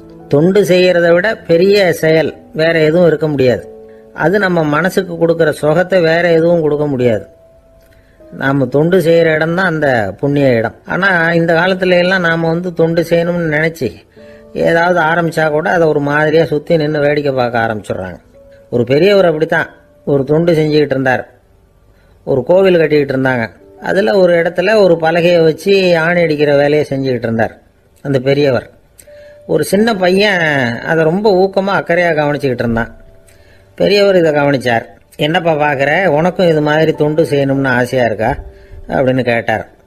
அதுக்கு அந்த பையன் சொல்றான், அப்படி இல்லைங்க, நீங்க ஆணி அடிக்கிறப்போ கையில சுத்தியால அடிச்சுக்கிட்டா எப்படி துடிப்பீங்க, எப்படி கத்துவீங்கன்னு தெரிஞ்சுக்கிறதுக்காக அதை பார்க்கணும்னு ஆசை, அதுக்காக தான் காத்துக்கிட்டு இருக்கேன் அப்படின்னு நானா. ஒரு ஊரில் ஒரு மன்னர் இருந்தார். அந்த ஊரில் அடிக்கடி சேவல் சண்டை நடக்கிறது வழக்கம். அரண்மனையில் ஒரு ஆள் இருந்தான். மன்னருக்காக அவன் ஒரு சேவல் வாங்கிட்டு வந்தான். சண்டை போடுறதுக்காக அந்த சேவலை தயார் பண்ணிட்டு இருந்தான். கொஞ்ச நாள் ஆச்சு. மன்னர் அந்த ஆளை கூப்பிட்டார். என்னப்பா சேவல் தயாராகிட்டுதா அப்படின்னு கேட்டார். இன்னும் அது தயாராகல மன்னா, இன்னும் வளரல, அதுக்கான தகுதி இன்னும் அதுக்கு வரல அப்படின்னா. எதனால் அப்படி சொல்கிறேன்னாரு. கோபம் ரொம்ப கடுமையாக இருக்குது அப்படின்னா. சரி அப்படின்னு விட்டுட்டார். மறுபடியும் கொஞ்ச நாள் ஆச்சு. இப்போ எப்படி நிலைமை, சேவல் தயாரா அப்படின்னார். இன்னும் இல்லை அரசே, மற்ற சேவல் எங்கேயாவது கூவுற சத்தம் கேட்டால் உடனே இது பரபரப்பாயிடுது. பக்கத்தில் ஒரு சேவலின் நிழலை கண்டா கூட இது பரபரப்பாயிடுது அப்படின்னா. சரி இன்னும் கொஞ்ச நாள் ஆகட்டும்னு விட்டுட்டார். கொஞ்ச நாள் ஆச்சு. இப்போ மறுபடியும் விசாரித்தார். இன்னும் நம்ம சேவலுக்கு அந்த தகுதி வரலமன்னா, போராட்ட உணர்வு அதுக்கு இன்னும் இருந்துக்கிட்டு தான் இருக்குது. உள்ளே மெதுவாக தான் எரிய ஆரம்பிச்சிருக்குது போராட்ட உணர்வு. அப்படி இருக்கக்கூடாது, அது பற்றி எரிய வேண்டாமா அப்படின்னா. இன்னும் கொஞ்ச நாள் ஆச்சு. இப்போ எப்படின்னு கேட்டார். இப்போ அவன் சொன்னான், மன்னா கிட்டத்தட்ட அது போருக்கு தயாராகிட்டுது அப்படின்னு நினைக்கிறேன்னா. எதனால் அப்படி சொல்கிற அப்படின்னு கேட்டார். மற்ற சேவலின் குரலை கேட்டால் அது அசைகிறதே இல்லை, ஒரு பொம்மை மாதிரி ஆயிடுது. அதுக்கு உள்ள ஒரு நுட்பமான விழிப்புணர்வு வந்துட்டுது. அதனால் அது அமைதியாக இருக்குது, மௌனமாக இருக்குது. இனிமேல் அதுக்கு இணையான சேவலே கிடையாது. வெற்றி பெற அது போராட வேண்டிய அவசியமே இல்லை. அதை பார்த்த உடனே எதிரி சேவல்கள் பயந்துட்டு ஓடி போடும் அப்படின்னு சொன்னானா. அந்த சேவலை வளர்த்தவர் சி சிங் சு அப்படின்னு பேர். இந்த சுசுகி சொன்ன கதையும் அது. ஞானிகள் என்ன சொல்கிறாங்க தெரியுமா? அந்த சேவலின் ரகசியத்தை நீயும் கற்றுக்கொள், நீ அப்படி ஆயிடு, சண்டை போடாமலே வெற்றிகள் பெறுகிற நுட்பத்தை புரிந்துகொள். இதுதான் ஞானிகள் உபதேசம். ஒரு குருக்கிட்ட ஒருத்தன் போயிருக்கிறான். எனக்கு சண்டை போட கற்றுக்கணுங்கன்னா. அதுக்கு என்ன செய்யணும்னார். என்ன உங்கள் மாணவனாக சேர்த்துங்கண்ணா. சரி இப்போ உன்னுடைய பலம் என்னன்னு கேட்டிருக்கார். இப்போ நான் தனி ஆளாக இருந்து ஒரு 100 பேரை சமாளிப்பேன் நானா. சரி அப்படின்னா என்னுடைய மாணவனாக உன்னை சேர்த்துக்கிறேன்ருக்கார். சேர்த்துக்கிட்டார். 6 மாதம் பயிற்சி கொடுத்தார். அதுக்கப்புறம் இவனை கூப்பிட்டு கேட்டார், இப்போ உன்னுடைய திறமை எவ்வளவுன்னு. இப்போ நான் தனி ஆளாக இருந்து ஒரு 50 பேரை சமாளிப்பேன் நானா. இன்னும் உனக்கு பயிற்சி தேவைன்னாராம். தொடர்ந்து சில நுட்பங்களை எல்லாம் சொல்லி கொடுத்துருக்கிறார். 1 வருஷம் ஆச்சு. எல்லாத்தையும் கற்றுக் கொடுத்துட்டார். அப்புறம் கூப்பிட்டு கேட்டார், இப்போ உன்னுடைய திறமை எப்படிப்பா, எதிரிகள் எத்தனை பேரை உன்னால் சமாளிக்க முடியும்னாராம். அவன் சொன்னான், ஐயா எதிரிகளின் பலம் என்னங்கிறத புரிஞ்சிக்காம அதை நான் சொல்ல முடியாதுன்னு நானும். இனிமேல் உனக்கு பயிற்சி தேவையில்லை, போயிட்டு வான்னு அனுப்பி வச்சுட்டாரான். ஒரு உண்மையை நாம் புரிஞ்சுக்கணும். அதாவது அடிக்கிறதுக்கு நமக்கு துணிச்சல் தேவையில்லை, அடிக்காமல் இருக்கிறதுக்கு தான் துணிச்சல் தேவை. அடித்தா திருப்பி அடிக்கிறவன் மன உறுதி உள்ளவன் இல்லை, அடித்தா திருப்பி அடிக்காமல் இருக்கிறான் பாருங்க, அவன் தான் மன உறுதி உள்ளவன்.